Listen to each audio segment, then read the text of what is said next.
Well, the Big Ten canceled football. So now what's the conference do?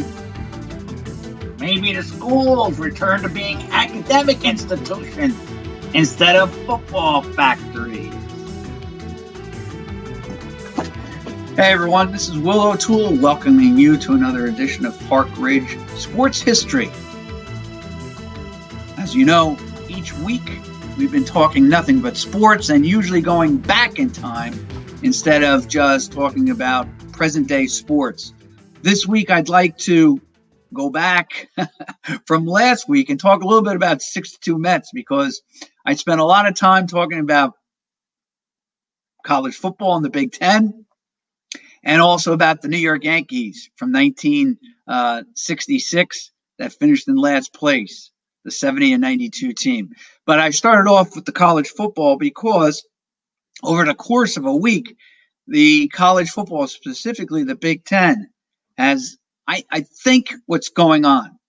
They originally canceled, and now I think with a backlash from alumni, from college fans, probably from television, the players and the coaches, there may be some second thoughts about playing college football in the Big Ten in the fall.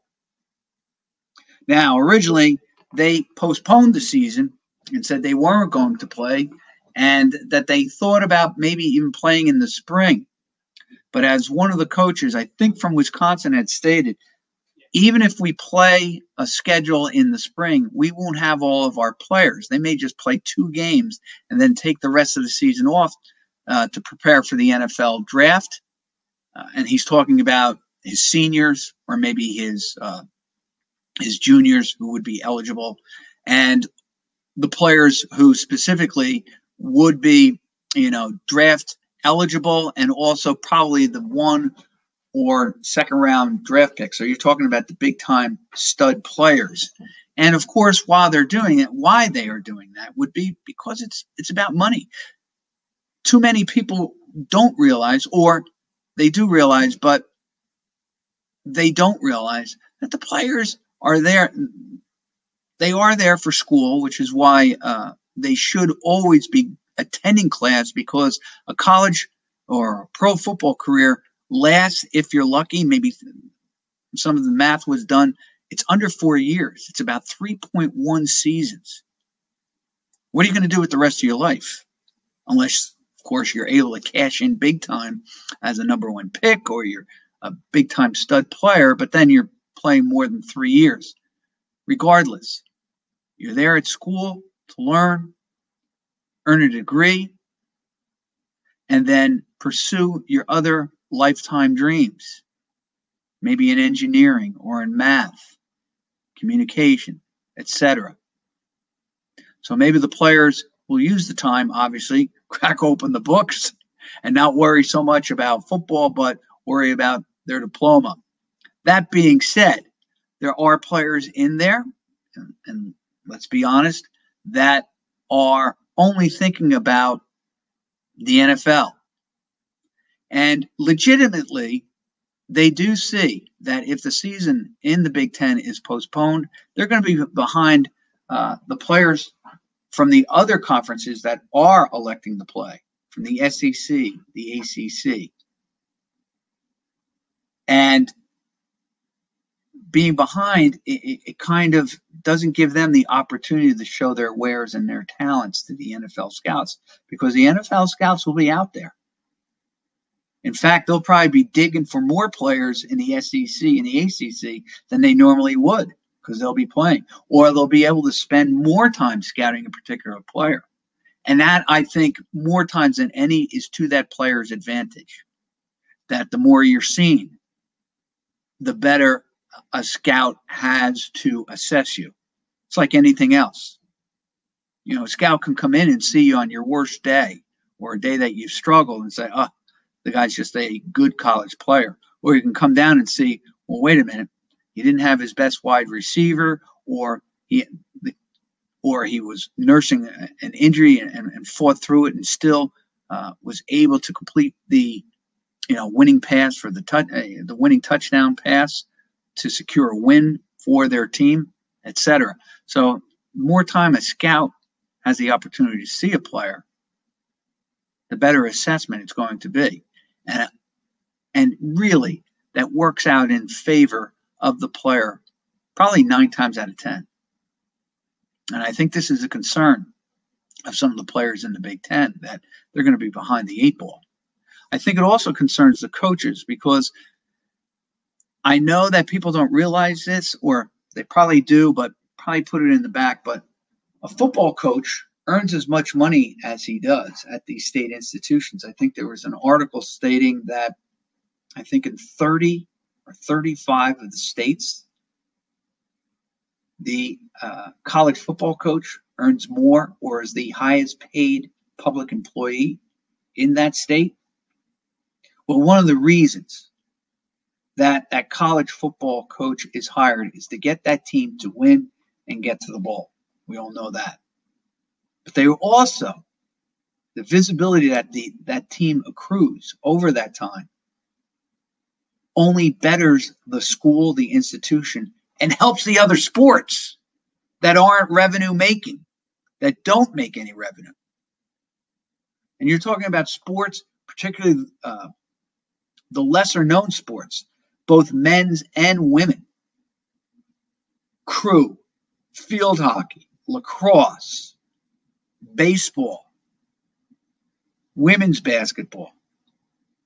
People think that UConn and Tennessee make a ton of money through their women's sports. They really don't, especially their women's basketball. It's still the men's sports, particularly basketball and especially football, that are generating all the revenue for the athletic department, that make it or that allow these other sports to really exist.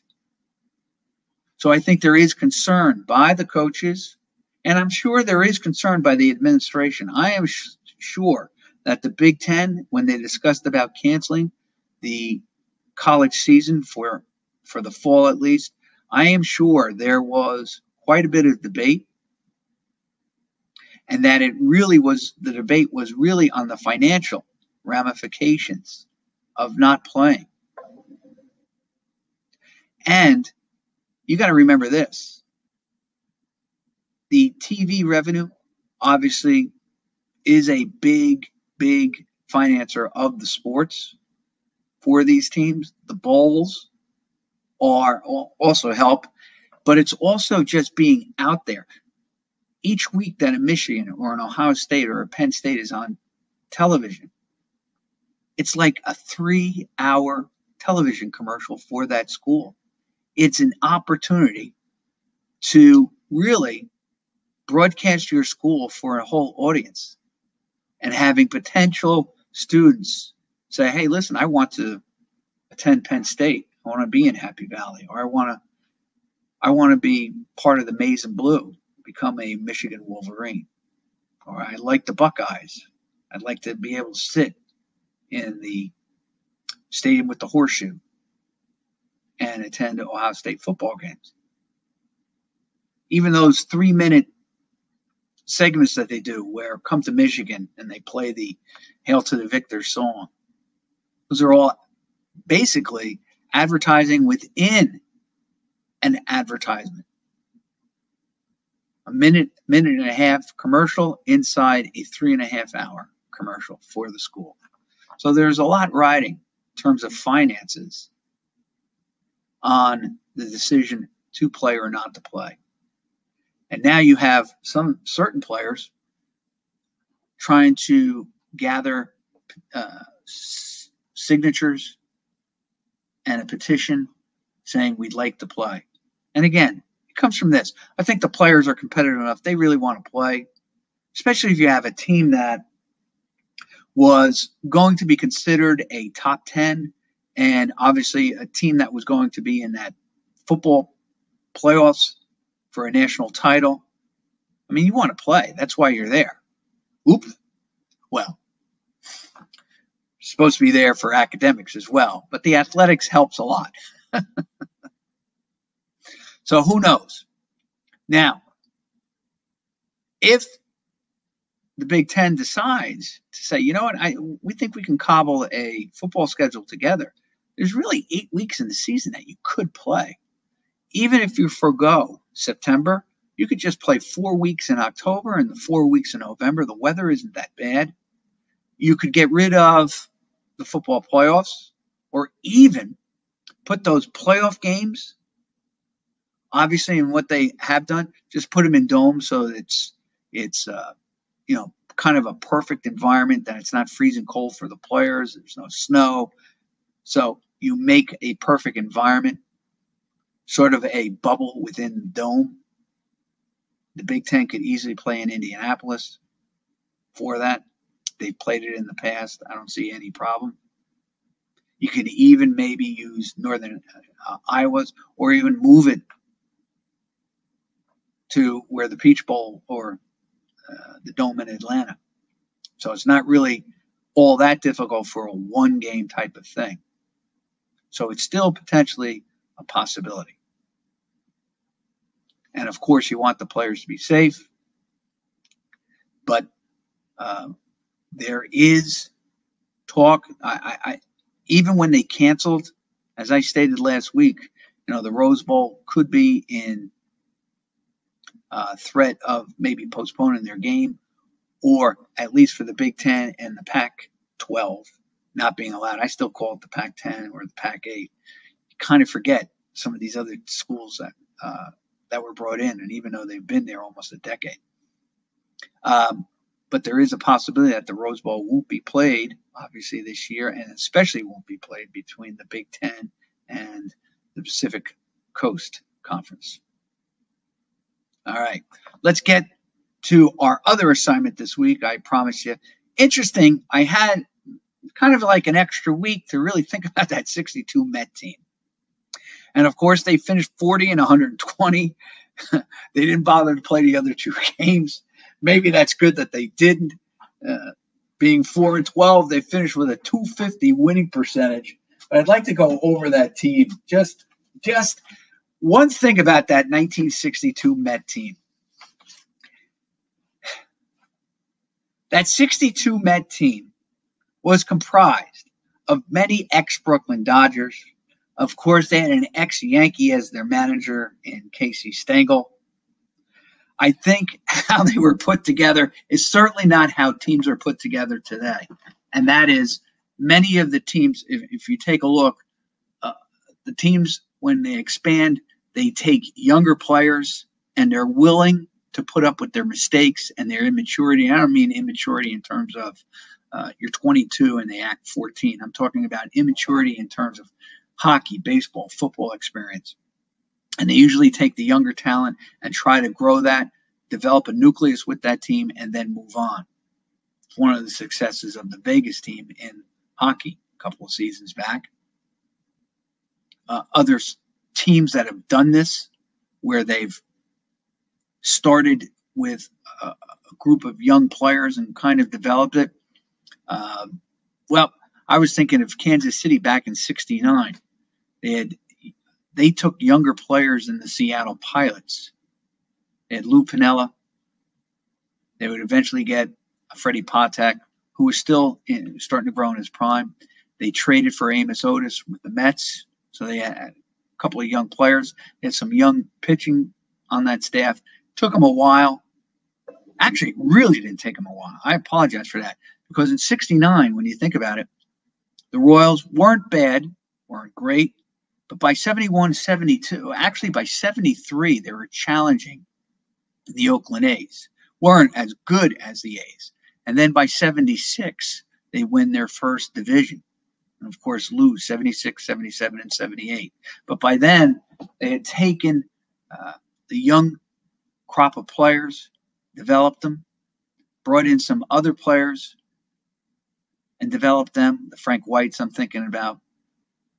And took some selected players from other teams, the John Mayberries, and then grew that team. Of course, how can I forget George Brett, who was brought up as a Royal and developed with the Royals, being his first year in 1973. I think he might have even been up in '71 for a cup of coffee type of thing. I'll have to check that out. Anyway, Why do I say that? Because most teams today are using the young and developing basically the Yankees, a core four type of thing, and then moving on, giving them 3, 4, 5 years together. If it doesn't work, then starting all over again. It's a heck of a lot better than having guys who have been past their prime and aren't going to get any better as they age. In fact, their talents are just going to erode. That 62 Met team was kind of like that. I'm looking at them here, and that 62 Met team, ready for this? They had guys like Chris Cannizzaro, of course, marvelous Marv Throneberry, Charlie Neal, Elio Chacon, Felix Mantilla. Actually, Mantilla, I think, might have been an all-star for the Red Sox. He had a couple of seasons there where he put up some pretty good home run numbers. In fact, let me just check that out for you. One thing I will tell you, I always use Baseball Almanac or Baseball Reference or Hockey Reference. They are outstanding when you want to talk about numbers and being able to connect with a player right away. I really like that. Yeah, he played for Boston after he played one season with the Mets, and they got rid of him. He had 11 home runs for the Mets in 62. He goes to Boston, and he actually made the All-Star team in 65. He hit 30 homers in 64 with the Red Sox, and then hit 18 and 92 and 275. And anybody who has followed me over the past week, if I give you those three numbers in a row, or those three selections, I'm talking home runs, RBI, and batting average. Because as a kid, they used to put those stats up on Yankee broadcasts and Met broadcasts, so you could see the players kind of align on the players. I remember that Phil Rizzuto, when he was doing the Yankee games, would also, the Yankees would put home runs, RBIs, batting average, but he would also give you the doubles and triples, which was kind of cool too. Today, it seems like they run the whole gamut, the whole string of stats. Is it really needed? No, because I think you can kind of get a pretty good idea one way or the other that if a guy is driving in runs and he has a high batting average and maybe few home runs, then he's probably hitting a lot of doubles and triples, or he's hitting banging out a lot of singles with men in scoring position. So you can make quite a bit of inference about a player's performance just from that line of home runs, RBI, and batting average.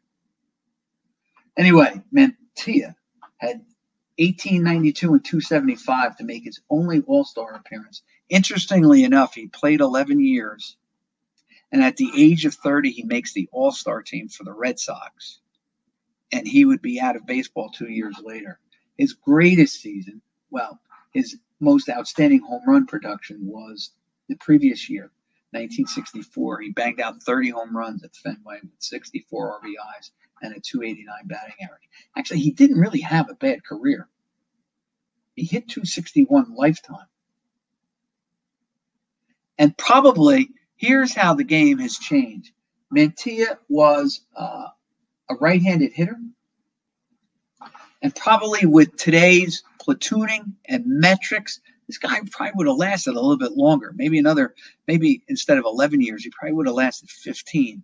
And you could see this Mantilla probably playing for a pennant-type contending team and then coming off the bench to give a manager, you know what? If you can give me 10 home runs, 35 RBIs, and I play you 60 games, that's not a bad production for a bench player. In fact, it's very good. So here's the type of player, Felix Mantilla. Didn't do anything for the Mets. Kind of struggled with the Mets. Only lasted one season, 62. So he was out of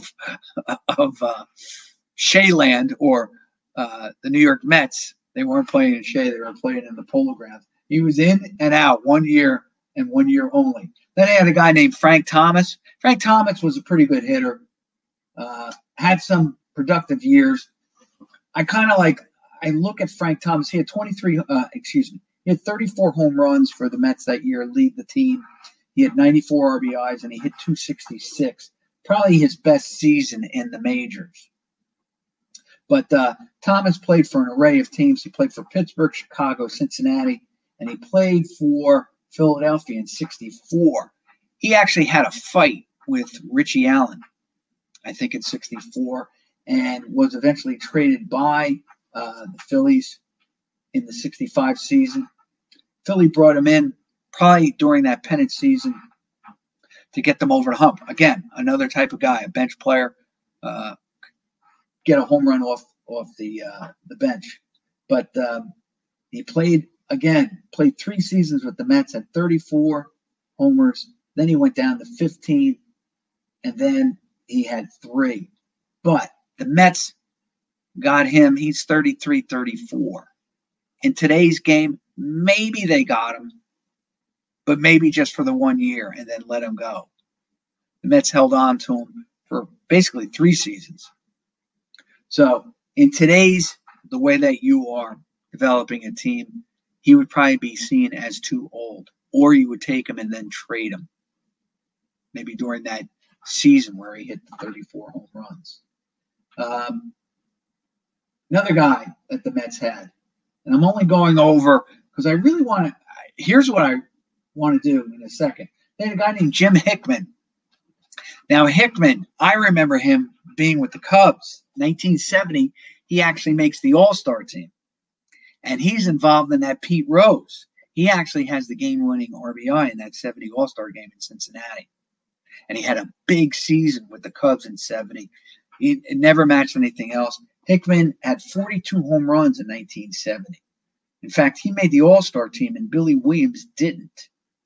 And the reason I say that is that Williams, he didn't have 42. He had 32 home runs. Williams had a string of really good seasons there with the Cubbies and didn't make the All-Star team. I mean, he did other times, but he was not a constant selection. Billy Williams, in many ways, was kind of like Willie Stargell that way. He'd have a couple where he would make the All-Star team 2-3 years in a row, and then not make it in years. And you say, "Wow, I can't believe he wasn't on the roster." But in 1970, it was Jim Hickman, 32, 115, 315. In fact, he never hit over 300 again. Never drove in over 100 runs again. Never even came close to driving in 80 runs again. It was just one of those marvelous years. But in 1970, Hickman was 33.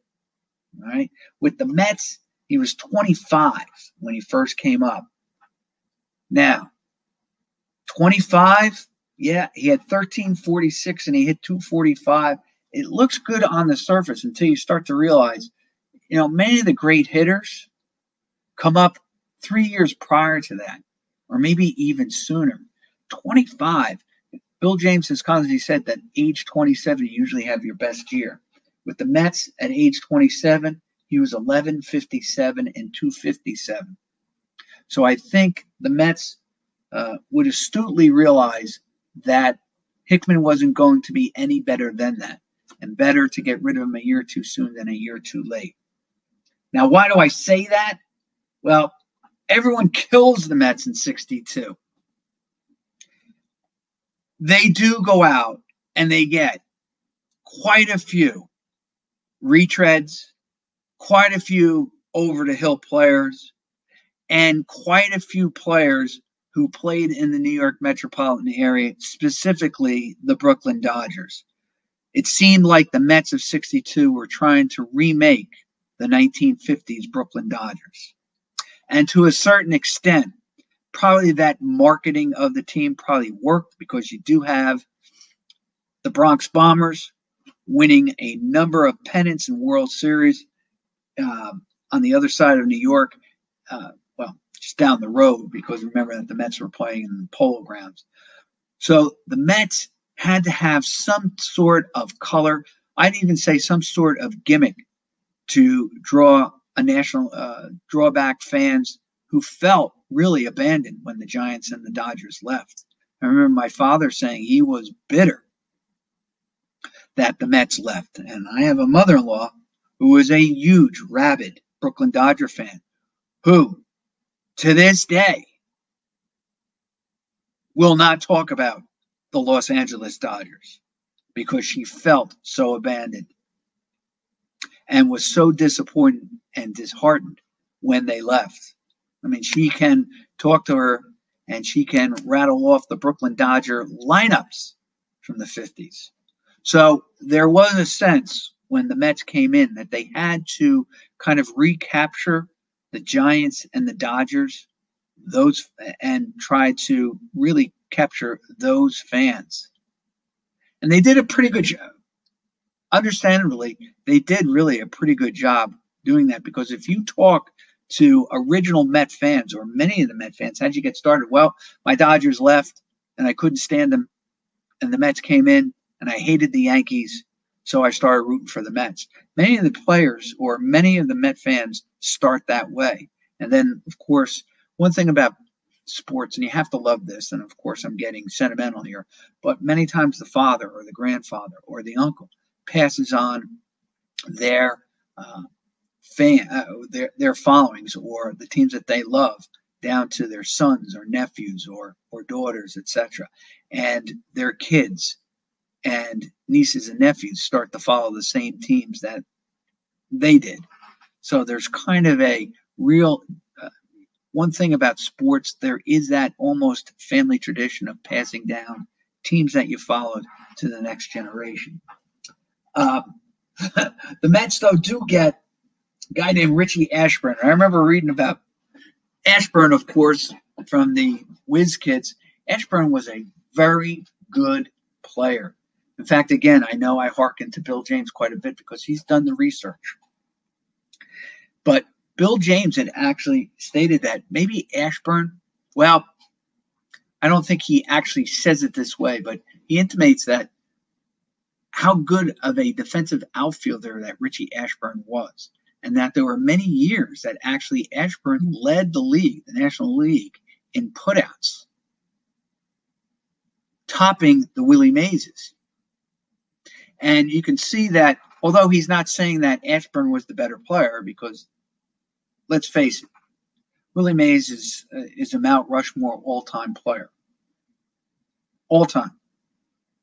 The argument I always say with Willie Mays is, where is he?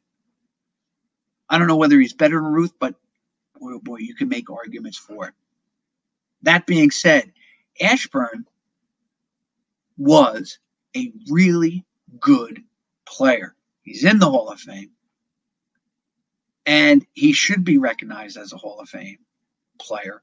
I think, though, that many fans of baseball realize here's Mays and here's Ashburn. But what James was trying to state was that Ashburn's defense was very good, and that his speed, his ability to read pitching, and also the ability to read a hitter really helped him defensively, and that he was such a standard or so above normal in terms of the number of plays that he made.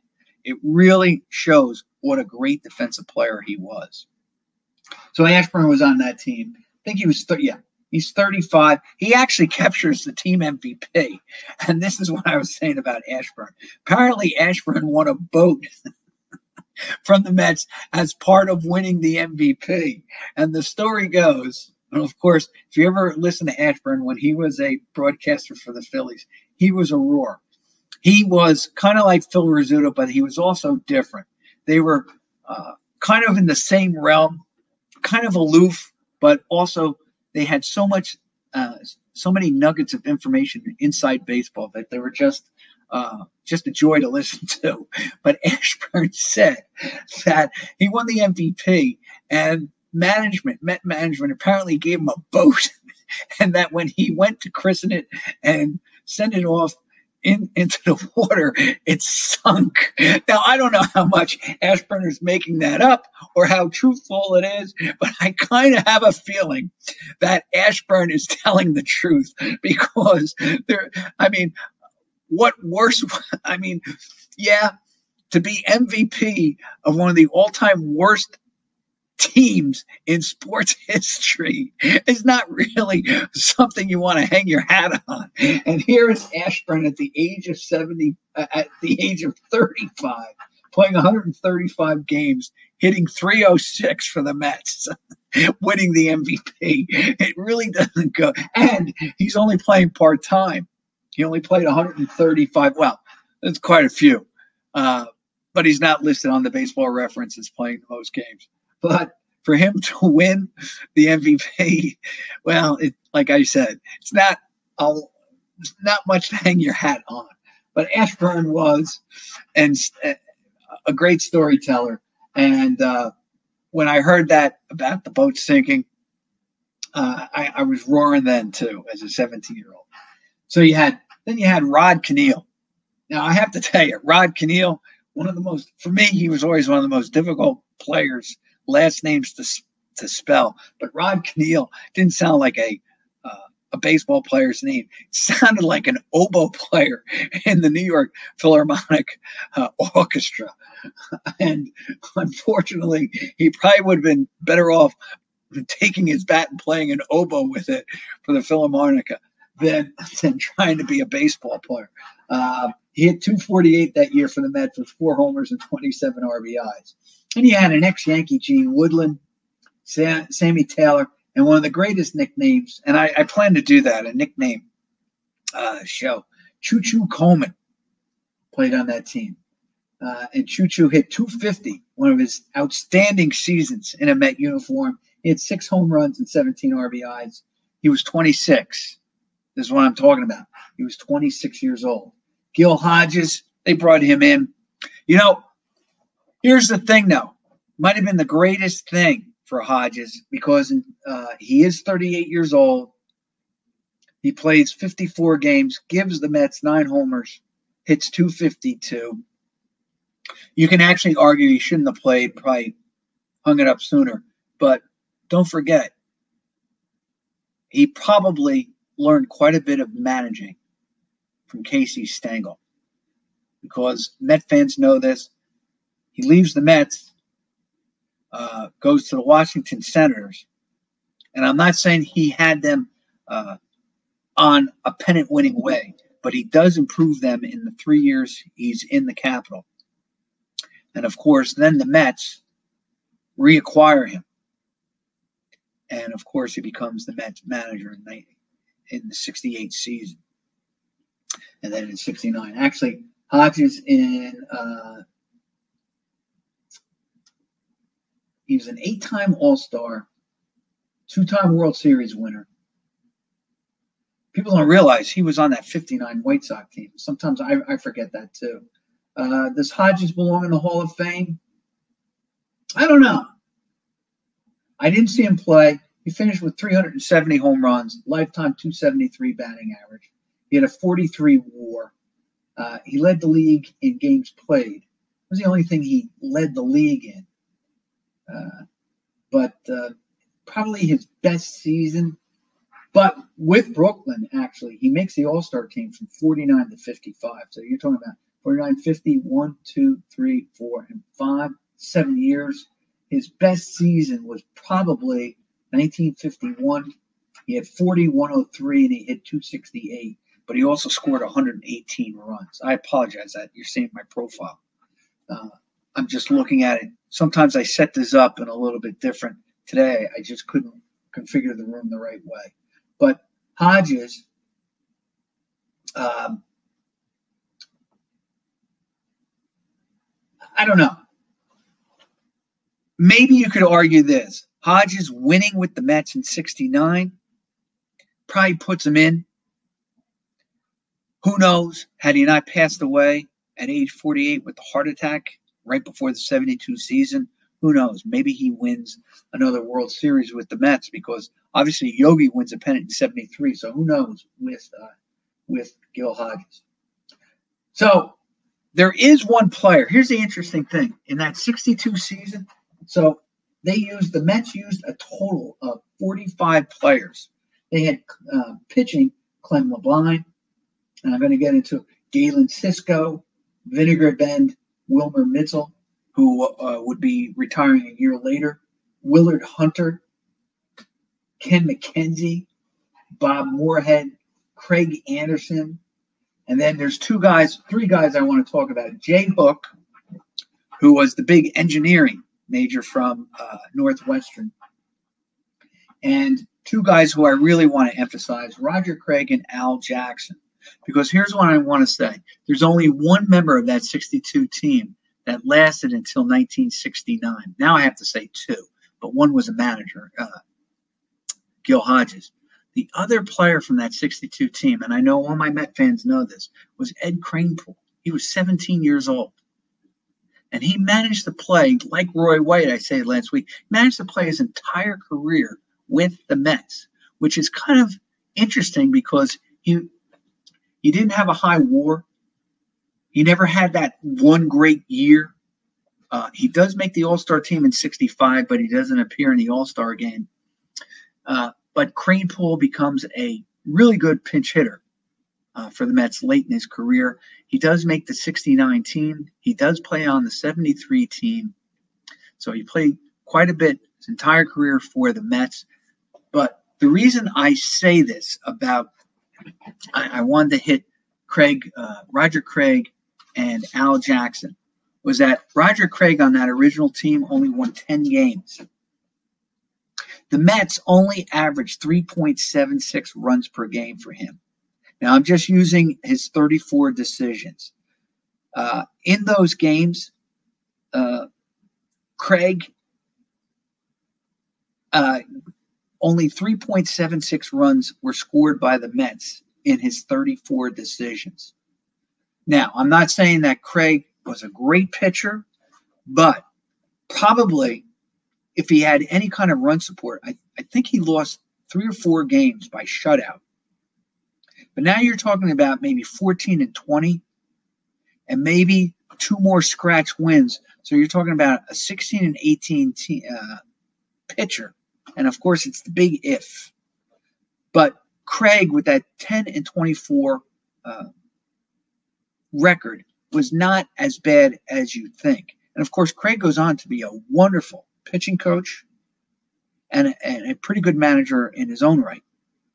The Mets that year in 62, they were 17 and 61 after the All-Star break or the split season. And they won 29 games in the first half. Not bad. All right. But here was the thing. That Met team played 18 and 37 in one-run games. That 62 Met team. Oh, I'll even do better here for you. Players that I mentioned. So those Met teams, there's Casey. I'm going to mention Al Jackson in a couple seconds. Roger Craig. And here's Gil Hodges. And of course, don't ask me why. I went to print this out and realized I had reversed the picture. So if you take a look, it says New York. It's not the card. It's me reversing the picture. But I left it for 2 reasons. I didn't want to spend the time and trying to figure out how to reverse it. I know I'm very bad with the computer. But also, that kind of tells you how the Mets were in 1962. Definitely a bass-ackwards baseball team in 1962. And of course, Casey, dumped by the Yankees after the 60 World Series, comes aboard with the Mets. And probably the best thing he ever did, besides falling asleep on that team, was maybe tutoring Gil Hodges. Why do I say that?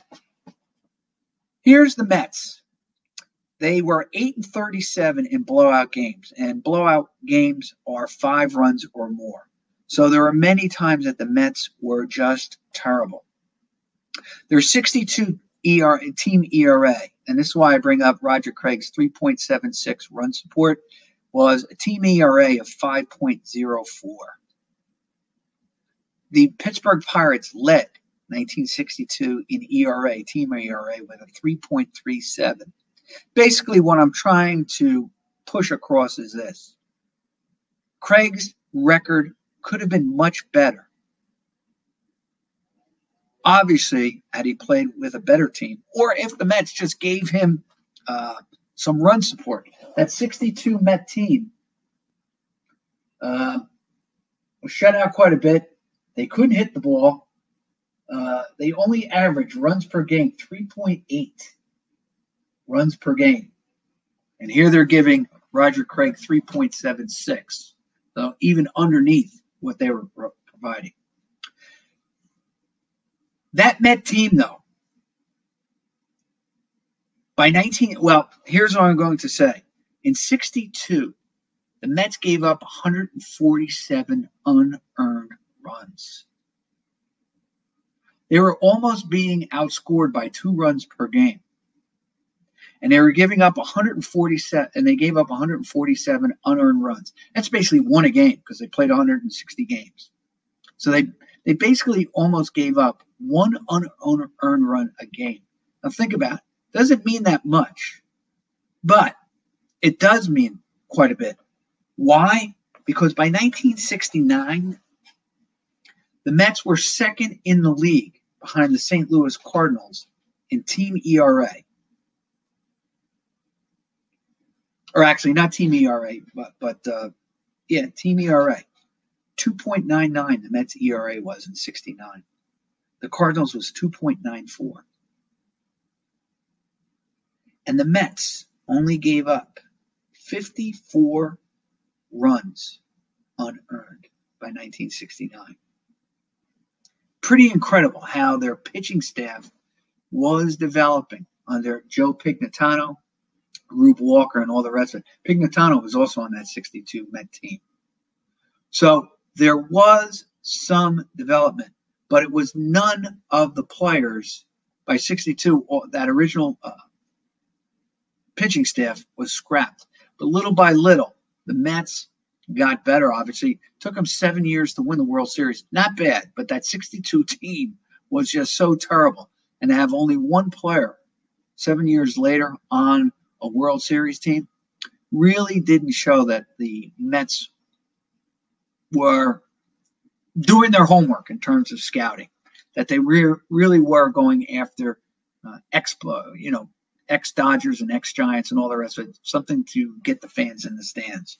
But I was looking at the Mets, and their pitching staff just got progressively better. Here's what people don't remember, is that in 1963, the Mets improved by 11 wins. Yes, there's nowhere, when you only win 40 games, there's nowhere else to go but up. My whole point, though, is they improved by 11 games. Now, why do I say that? Because the Cubs, who finished in last place, I shouldn't say that. The Cubs in 1962, all right, were terrible. They were 59-103. How bad is that? And they had players like Santo, and they had players like Billy Williams on that team, and they finished 59-103.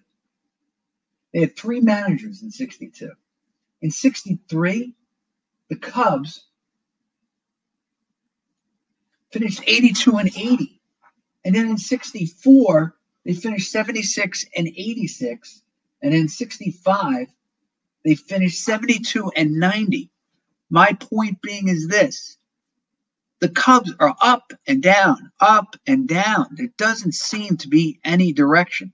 The Mets during those seasons kept improving. All right, they won 11 games more in 1963. In 66, they were 66-95. Still an improvement. In 67, they kind of come down 61-101. But by 68, they improved by 12 games. They're 73-89. Their team ERA is 2.72. Now, this is the year of the pitcher, but St. Louis is 2.49. And then, of course, in 1969, it comes through for the Mets, and they win the World Series. Hey, thanks again. This is Will O'Toole. Thank you for another successful edition of Park Ridge Sports History. I'll see you next week.